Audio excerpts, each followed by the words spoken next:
తెలంగాణ ఉద్యమ సమయంలో మనం బాగా విన్నాం, బాగా నోటెడ్ అయిపోయింది అందరికి. ఇప్పటికి కూడా అదొక రెగ్యులర్ డైలాగ్ లాగా మారిపోయింది.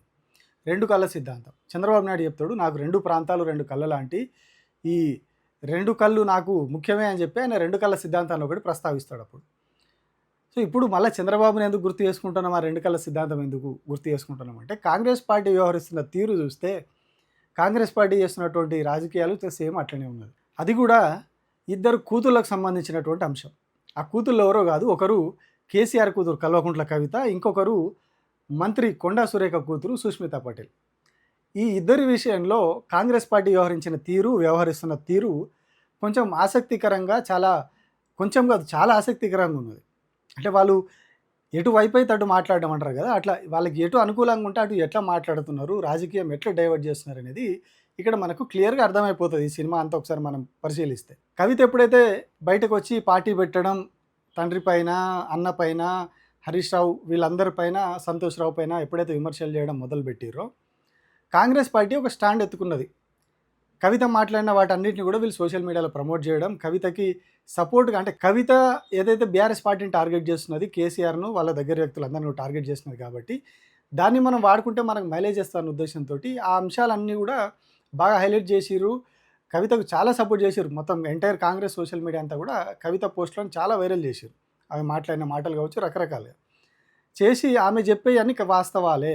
అవినీతి అన్నది కాళేశ్వరంలో, రకరకాల ప్రాజెక్టులో, పాలమూరు రంగారెడ్డి విషయంలో కావచ్చు, ఇంకా ఏవైతే హాస్పిటల్స్ కట్టే దాంట్లో, అర్బన్ డెవలప్మెంట్లో, ఇట్లా ప్రతి దాంట్లో అవినీతి జరిగింది, అట్లా ఇట్లా అని చెప్పి ఆమె చాలా మాటలు మాట్లాడిన ప్రతిసారి కాంగ్రెస్ పార్టీని వాటిని వెనకేసుకొచ్చింది. నిజమే, ఆమె కూతురే చెప్తున్నది వాస్తవమే కదా, కేసీఆర్ కూతురే చెప్తున్నప్పుడు ఎందుకు నిజాలు కావు, అవన్నీ నిజాలే, ఆమె నిజాలు చెప్తున్నది, వీటి మీద ఎంక్వైరీ జరగాలి, వాస్తవాలు బయటికి రావాలని చెప్పి ఇదే కాంగ్రెస్ పార్టీ వాళ్ళు ప్రెస్ మీట్లు పెట్టి ధర్నాలు చేసి రకరకాలుగా ఇటు సోషల్ మీడియాలో కావచ్చు ప్రతి చోట బయట పెద్ద రాద్ధాంతం చేసిరు దాని మీద. అంటే సొంత కూతురే చెప్తుంది కదా, తప్పు జరిగింది, 10 ఏళ్లలో ప్రభుత్వంలో ఈ తప్పులు జరిగినాయి, బీసీలకు అన్యాయం జరిగిందని కావచ్చు, ఇంకోటి చేస్తామన్నా చేయలేదన్నారు, ఉద్యమకారులకు చేస్తామన్నాయి, అప్పుడు వీళ్ళేవో రకరకాల హామీలు ఇచ్చారు కేసీఆర్, అవి చేయలేదు అని, బీసీలకు హామీల విషయంలో వచ్చి ఇట్లా ప్రతి అంశం ఏవైతే ఆమె కవిత బీఆర్ఎస్ పార్టీలో ఉన్నప్పుడు కూల్గా ఉండి, ఏవైతే బీఆర్ఎస్ పార్టీ నుంచి బయటకు వచ్చిన తర్వాత ప్రతి అంశం బీఆర్ఎస్ పార్టీలో జరిగిన ప్రతి అంశాన్ని ఆమె ఇప్పుడు తప్పుపడుతున్నారు. సో ఆ తప్పుపడిన ప్రతి అంశాన్ని కాంగ్రెస్ పార్టీ నెత్తిన పెట్టుకొని ఆమె చెప్తున్నది కాబట్టి నిజమే, కేసీఆర్ కూతురే చెప్తున్నది కాబట్టి నిజమే, దాని మీద ఎంక్వైరీ జరగాలి, కేసీఆర్ తప్పు చేసిండు, కేసీఆర్ ఇంటోళ్ళు తప్పు చేసిరని చాలా ప్రచారం చేసిరు, చాలా సోషల్ మీడియాలో ట్రోల్ చేశారు. సీన్ కట్ చేస్తే ఇప్పుడు స్వయంగా మంత్రి కొండా సురేఖ కూతురు బయటకు వచ్చి కొన్ని సంచలనమైన ఆరోపణలు స్వయంగా ముఖ్యమంత్రి మీద, ముఖ్యమంత్రి సోదరుల మీద చేశారు. సేమ్ చాలా సారూప్యత రెండిట్లో. అందుకే నేను ఎగ్జాంపుల్ తీసుకున్నా, ఈ ఇష్యూ చెప్తున్నా. అక్కడ కేసీఆర్ ఫ్యామిలీ, ఇక్కడ రేవంత్ రెడ్డి సోదరులు, అంటే ఫ్యామిలీ. చెప్తున్నది ఎవరు, ఒక మంత్రి కూతురు ఫ్యామిలీ. అంటే మొత్తం ఫ్యామిలీ సెటప్లోనే ఇదంతా జరుగుతూ ఉన్నది. ఇప్పుడు ఆమె వచ్చి ముఖ్యమంత్రి ఈ తప్పు చేసిండు, ఇట్లా అవినీతి జరిగింది, పొంగులేటి శ్రీనివాసరెడ్డి ఈ తప్పు చేసిండు, ముఖ్యమంత్రి సోదరులకు ఇట్లా 200 కోట్ల విలువైనటువంటి భూమి అడగోలుకి ఇచ్చేసిర్రు, రేవంత్ రెడ్డి ఎవరిని పట్టించుకుంటలేడు, పచ్చ కాంగ్రెస్ ఇట్లా చాలా ఆరోపణలు చేసిర్రు ఆమె. నేను సో ఈ ఆరోపణలు అన్నిటి వెనకాల, ఈ మాటలన్నిటి వెనకాల ఏం జరిగింది, వాస్తవం జరిగిందా, నిజంగానే అవన్నీ అబద్ధాలా, వాస్తవాలు అనేది పక్కన పెడితే, మనం కవిత ఇష్యూలో కాంగ్రెస్ పార్టీ ఎట్లా రెస్పాండ్ అయిందో చూసినాం. సేమ్ ఇప్పుడు ఈమె కూడా ఒక మంత్రి కూతురు బయటకు వచ్చి ముఖ్యమంత్రి మీద ఆరోపణలు చేసింది, ముఖ్యమంత్రి సోదరుల మీద ఆరోపణలు చేసినప్పుడు అదే కాంగ్రెస్ పార్టీ ఎట్లా స్పందించింది ఒకసారి వినండి మీరే. ఊరు మీద వదిలిపెట్టిన ఆంబోతులాగా సిగాలు ఊగుతున్నావు తల్లి, మైకుల ముందల విజిల్ వేస్తా ఉంటుంటే హుషారు వచ్చి ఏదేదో మాట్లాడుతున్నావు. ఇంకోసారి నీ నోట్లకి వెళ్ళి ఒక్క మాట వచ్చిన కర్రు కాల్చి నాలుక మీద వాత పెట్టకపోతే మేము ఈడ ఉన్న ఆడవాళ్ళందరూ ఖబర్దార్ బిడ్డ, నువ్వు ఏడ ఉన్న నిన్ను పట్టుకొని మేము కర్రు కాల్చి వాత పెట్టకపోతే నువ్వు చూడు మరి ఇంకోసారి. అసలు ఏమనుకుంటున్నావు అమ్మా, నీ స్థాయి ఏంది, నువ్వేంది అసలు?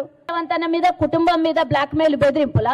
ఎవరికి బెదిరిస్తావు, ఎందుకు బెదిరిస్తావు? అసలు సభ్యత్వం లేని ఆవిడ మా పార్టీ గురించి నువ్వెవరు మాట్లాడడానికి అడుగుతున్నా? కొండ సురేఖ వరకే లిమిట్, అది నువ్వు మాట్లాడడానికి నీకు అర్హత లేదు.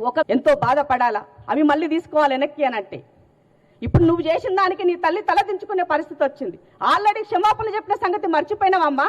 ఇవాళ కొండ అనే ఒక లైన్ పక్కకు తీసేస్తే హూ ఈజ్ సుష్మిత, ఎవరు, మీరెవరు అసలు? అప్పుడు మనము ఏం చేసినామని, ఏం కష్టపడ్డావు పార్టీ కోసం, ఏం చేసినామని?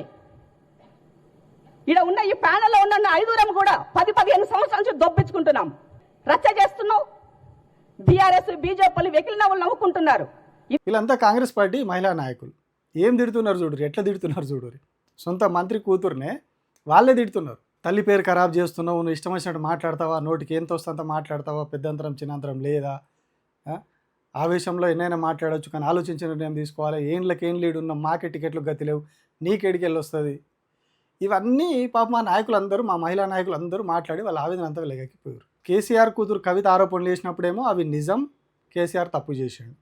అదే కొండా సురేఖ కూతురు ఆరోపణలు చేస్తేనేమో కొండా సురేఖ కూతురు మాట్లాడినటువంటి మాటలు తప్పు. రేవంత్ రెడ్డి తప్పు చేయలేదు, రేవంత్ రెడ్డి సోదరులు తప్పు చేయలేదు, కానీ కొండా సురేఖ కూతురు మాట్లాడిన తప్పు, అవి మాటలు ఆవేశంలో మాట్లాడుతున్నారు, తప్పు మాట్లాడుతున్నారు. అంటే ఒక కూతురు మాట్లాడుతుంది కరెక్ట్, ఇంకొక కూతురు మాట్లాడింది మాత్రం తప్పు. అంటే ఆ కూతురు అక్కడ ప్రతిపక్షాన్ని దెబ్బకొట్టాల్సిన అస్త్రంగా మనకు పనికొస్తుంది కాబట్టి ఆమె చేస్తే కరెక్టు, ఆమె చెప్పిన అన్ని కరెక్టు. ఇక్కడ ప్రభుత్వం మీద, సొంత పార్టీ నాయకుల మీద, సొంత పార్టీ మీద ఇక్కడ ఆరోపణలు చేసారు, జరుగుతున్న తప్పిదాలు బయట పెట్టారు కాబట్టి ఈమె చేస్తున్నది తప్పు.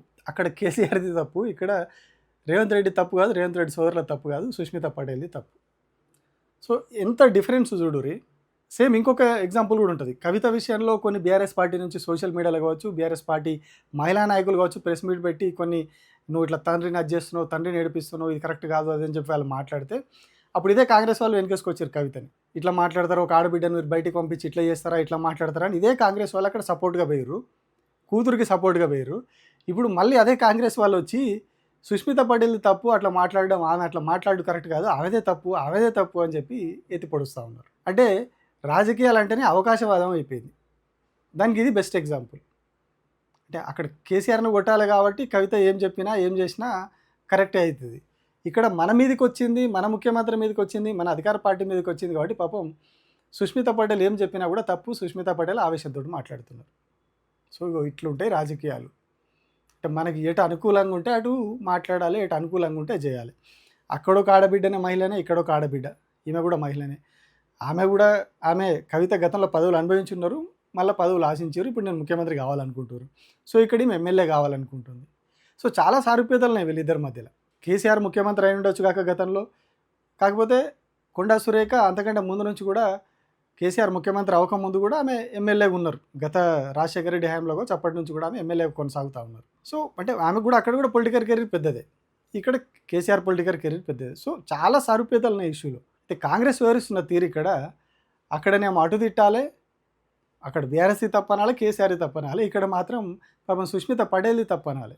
ముఖ్యమంత్రి తప్పులు కావచ్చు, పొంగులేటి శ్రీనివాసరెడ్డి తప్పులు కావచ్చు, రేవంత్ రెడ్డి సోదరుల తప్పులు కావచ్చు, ఇవేవి వాటి గురించి మాట్లాడొద్దు. సో ఇట్లా రాజకీయాలు అనేవి పూర్తి అవకాశవాదంగా మారిపోయినడానికి ఇగో ఇంత కథ జరుగుతూ ఉన్నది. ఇది మన కళ్ళ ముందు జరుగుతున్నటువంటి, ప్రస్తుతం జరుగుతున్నటువంటి ఎగ్జాంపుల్.